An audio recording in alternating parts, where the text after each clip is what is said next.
Don't forget to subscribe and leave a comment on this video saying I subscribed. Let's get into it.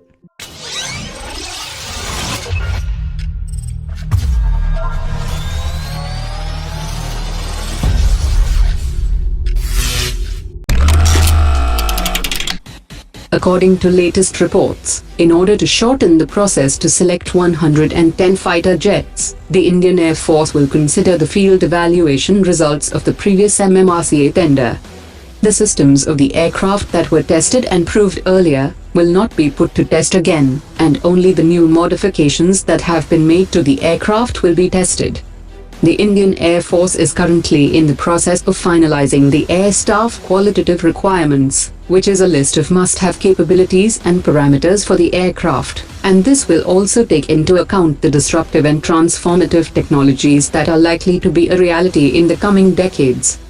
The Air Staff Qualitative Requirements will be completed in the next few weeks, and will get an approval from the Ministry of Defence by March 2019. The Indian Air Force will start the process of field evaluation by June 2019, and it will be completed as early as possible, so that the commercial negotiation can be started. According to experts, the Tejas Mark 1A aircraft will be the main component of the Air Force's low-tier point air defense fighter jets.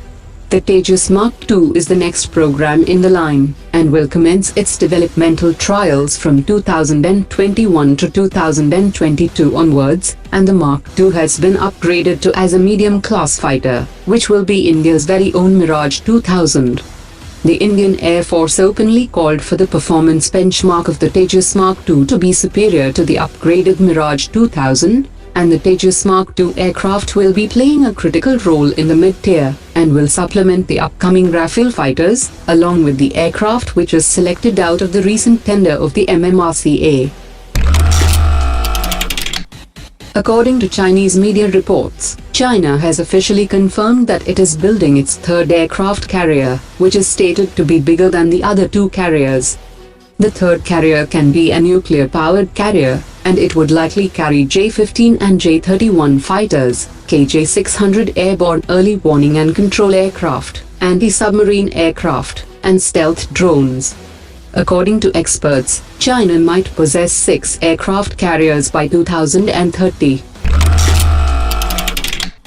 The Indian Navy chief will head for a 3-day visit to Russia from 26th to 29th November, and this visit is aimed at strengthening bilateral defense relations and exploring new avenues for defense cooperation between the two nations. The Indian Navy cooperates with the Russian Navy on many fronts, including operational interactions, joint training, and hydrography cooperation.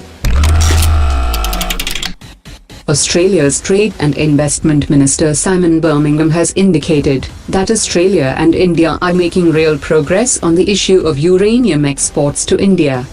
According to latest reports, 2 Australian companies are engaging with the Department of Atomic Energy for exporting uranium to India. The Indian Space Research Organisation is geared up to launch a hyperspectral imaging satellite on 29th November. ISRO Chairman Dr. Keshavan has said that the space agency is going to launch over 30 foreign satellites along with the main payload, and out of the 30 commercial satellites, 23 satellites are from the US. Maldives Foreign Minister has said that Maldives was still trying to study the implications of the debt accumulated by the previous government, as the figures provided by government officials does not tally with the Chinese estimates.